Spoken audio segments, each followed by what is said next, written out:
Hi everyone, and welcome to Lab 2-4.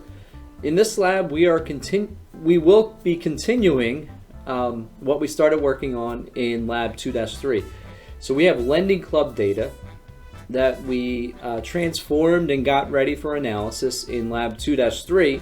Now in this lab, we're going to take that data that we prepared and create some visualizations in PowerBI. So let's hop over to the computer and we'll walk through this. Alright, so what we're going to do here is you're going to go to your remote desktop connection and you're going to select PowerBI as the application you want to open.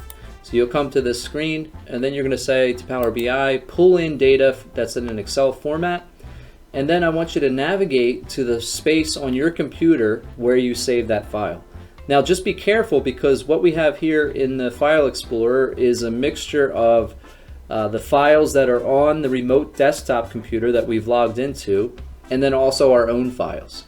So I want to go to the G drive on my own computer, not the remote desktop computer. Okay, so I'm going to navigate to the file and open that file up. So I've located the file here. This is just the file that we finished with in Lab 2-3, and I'm just going to load this file up. And this will take just a moment.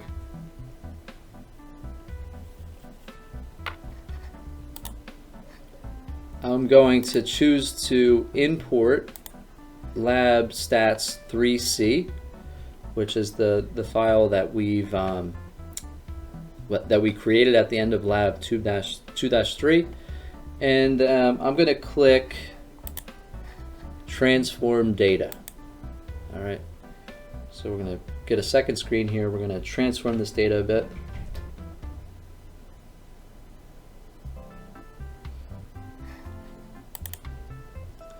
Now this should look very familiar to you. It's basically the same visual, the same Power Query editor that we worked with in Excel. So it's also available in Power BI. It's the same editor. And we're just going to do some final transformations here with this data. Alright, so we're going to go to View up top here, and we are going to ask for Power Query, which is inside of Power BI software. We're going to ask it to display the column distribution. Alright, and you'll see little miniature graphs will pop up here at the top of each column. Alright, so now we have these nice little bar graphs. And then what I want to do is in the this loan amount column, I want to look at the column profile. So I'm going to say for this column, right? So we're going to click the loan amount column, and I want to see the column profile. And so what we see down here is a distribution of the loan amounts, and we can see the frequency, the number of loans per bucket of loan. So for example, let's see if we can make this a little bigger for you guys. So loans that are $10,000 or less are the most frequent type of loan. And then loans in between $10,000 and $12,000 are the second most frequent. And so you can kind of see as you get bigger and bigger, as the loans get bigger, and I'm sorry, this is the opposite direction. So am I right here? So we're going to, these are not sorted by loan value. So this is a frequency distribution, right? So we have to be careful in the way we read this distribution. So the loan offered most often, the size of the loan offered most often is a $10,000 loan, followed by a $12,000 loan, $20,000 loan, and then a $15,000 loan. And then everything else is kind of less frequent. That's what this graph is telling us. Now something we should note here is down here at the very bottom, it's kind of small on my screen, it's probably small on your screen as well, but you're going to see something that says column profiling based on 1,000 rows. So what this is doing is it's giving you the distribution of this data based on just the first 1,000 loans that are in the data set. And we know that from working with the data in the last lab that there's over 200,000 loan observations here. So we can adjust this if we want to look at the entire data set. We can do that. So we can say let's look at the entire data set. So right now it's column profiling based on top 1,000 rows. I'm going to say column profiling based on the entire data set. Alright, so after a few minutes here, I finally was able to get the value distribution for the entire data set. And you can see that the count of the number of observations here are 235,633, which is quite a significant number for a data set. And so it took me maybe like 5 minutes or so just letting my computer work and calculate this distribution of the loan amount. So you'll likely have to wait as well for 5 minutes or so for the distribution to build. And at this point, I'd like for you to take a screenshot of what's on my screen right now. So let me rephrase that. Don't take a screenshot of my screen, but as you follow along with what I am doing, and you get to this point, and you've created the visualization for the loan amount for the entire data set on your own computer, take a screenshot of your own computer and put that into your Word document. So I'll give you a minute just here so you can grab that screenshot. Alright, so after you've grabbed that screenshot, what I want to do now is just explore a little bit. So if we click the, let's look at the interest rate.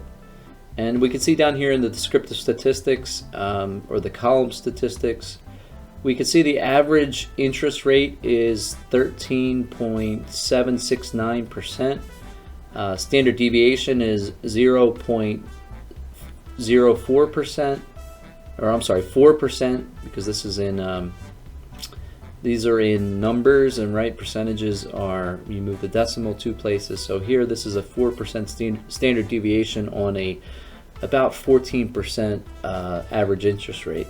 The max is 26% and the minimum is 6%.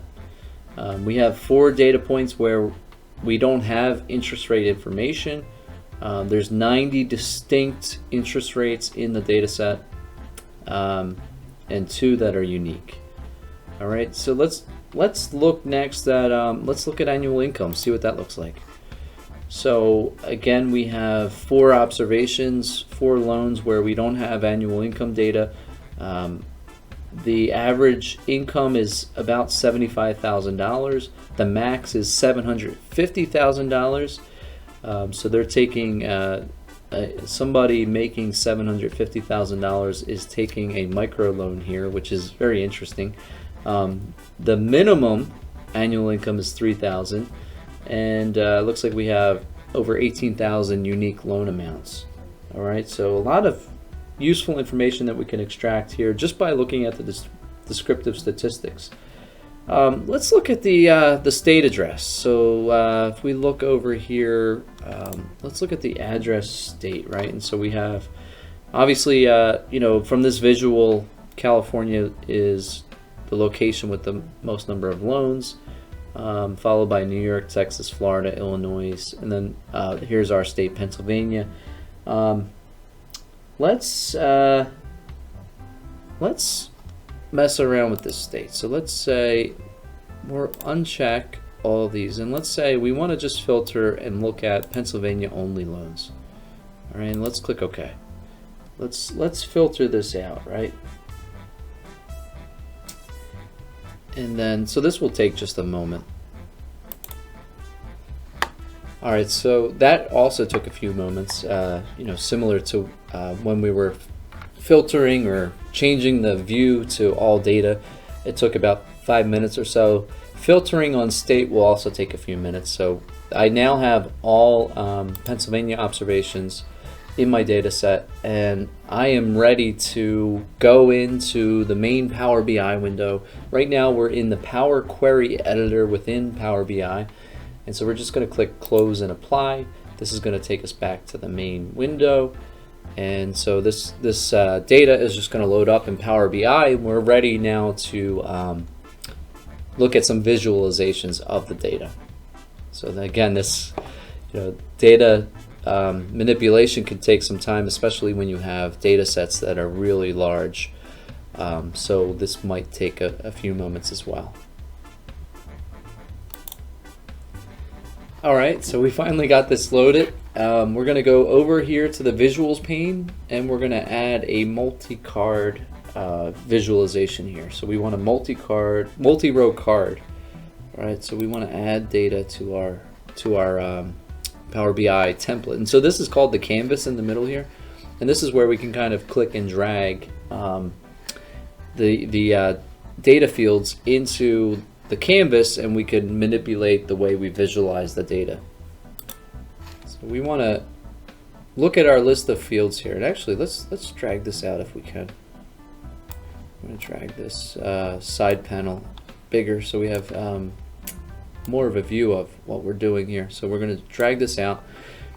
I want to look at the list of fields that we have. So you'll see we have the address state, we have the annual income, we have delinquencies, we have the earliest credit line, the issue date.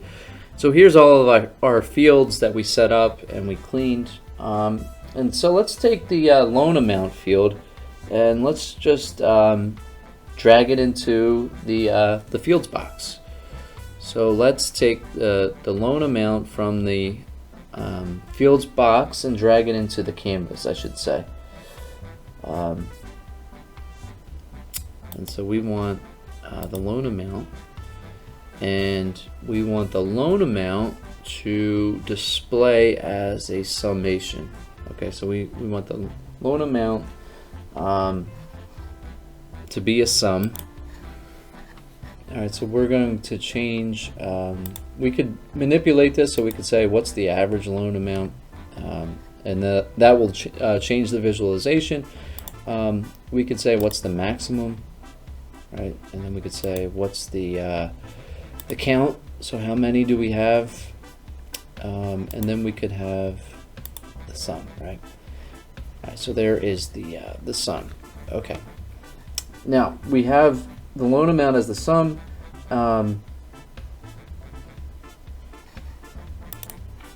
And we have the sum of the loan amount. We could also look at, if we want to do the interest rate, if we want to look at the annual income, we could do that as well. So we could add interest rate. We could drag this into the template here, or the canvas. We could also do, we have the loan amount now, we have the interest rate. We could also look at the annual income. So let's look at annual income here. Yeah, let's see where there it is. So we can add this here to our canvas. So now we have 3 different charts. We could, for each of these, we could. It looks like the scale's a little off here. So let's edit this, right? So we're gonna change the scale of the display here. So I want to go to view. No, I'm sorry. Bear with me a second here, guys. All right, so we have the annual income here. We don't like the scale because this looks like it's in billions of dollars, right? So we have 600,000 all the way down to 0 billion, right? That doesn't make sense. So let's change the number format here. So if we go up top here, we can mess around with this format. And so let's make this.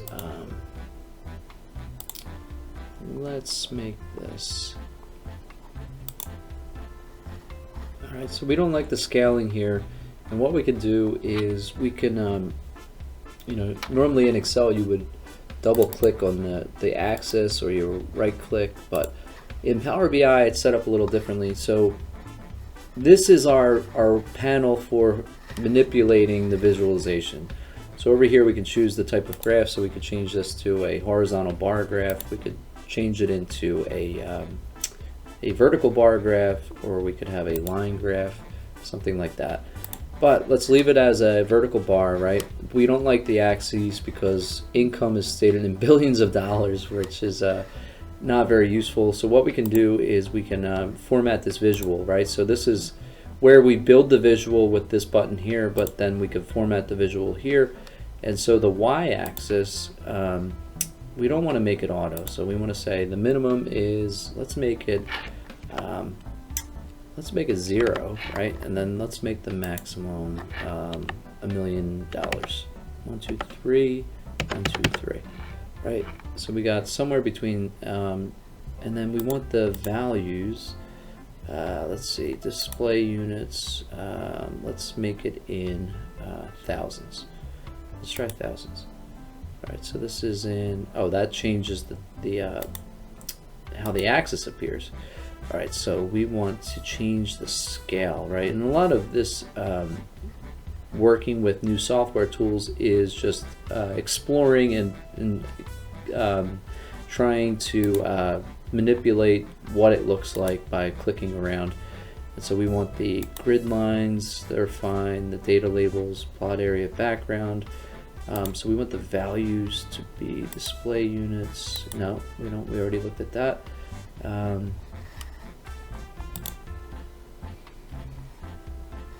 All right, so we here in the visualizations tab, we change the y-axis to a range between 0 and 1 million.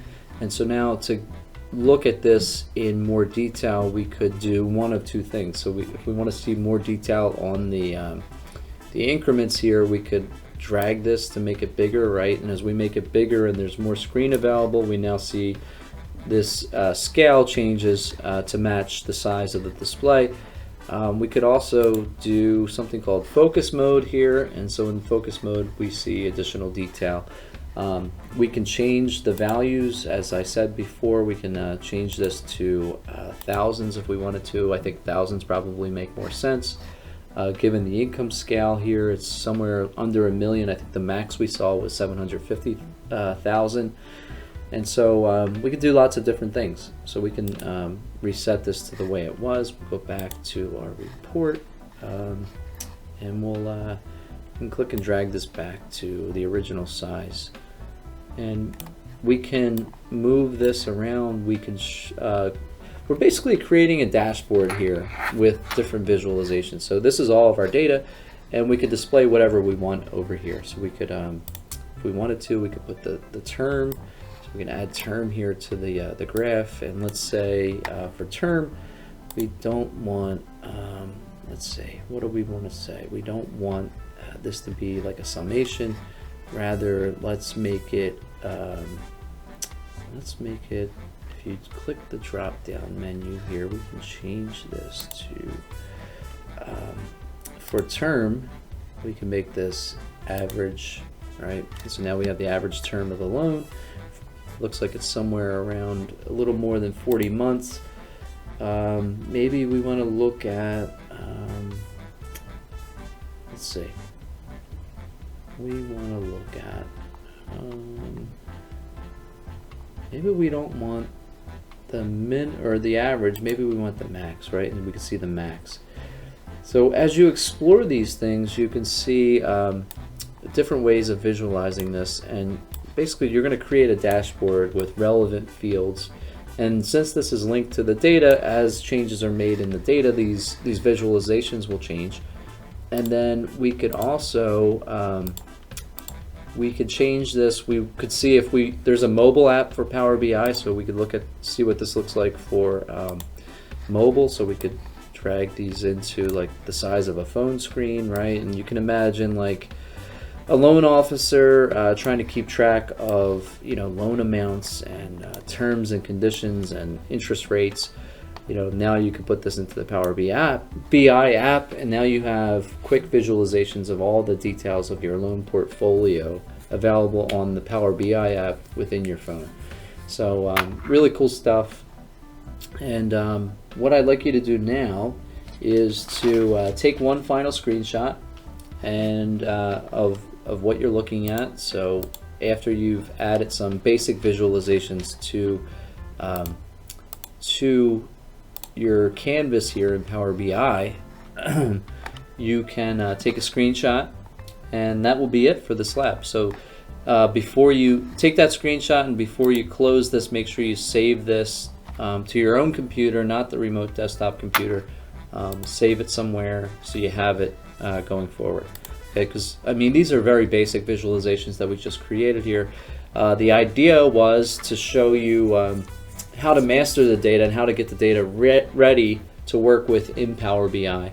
And we just have scratched the surface on what we can do in Power BI. So these are real basic bar charts. And you might say, well, can't I do this in Excel? Isn't this a basic thing that we can do in Excel? But I think the power here is that you can, it's the click and drag functionality and the ability to link the data to the original data file or data that is updated on a continuous basis, and then the visualizations automatically update. And so I think that's the real power, where you can quickly create dashboards so you can and look at your data visually.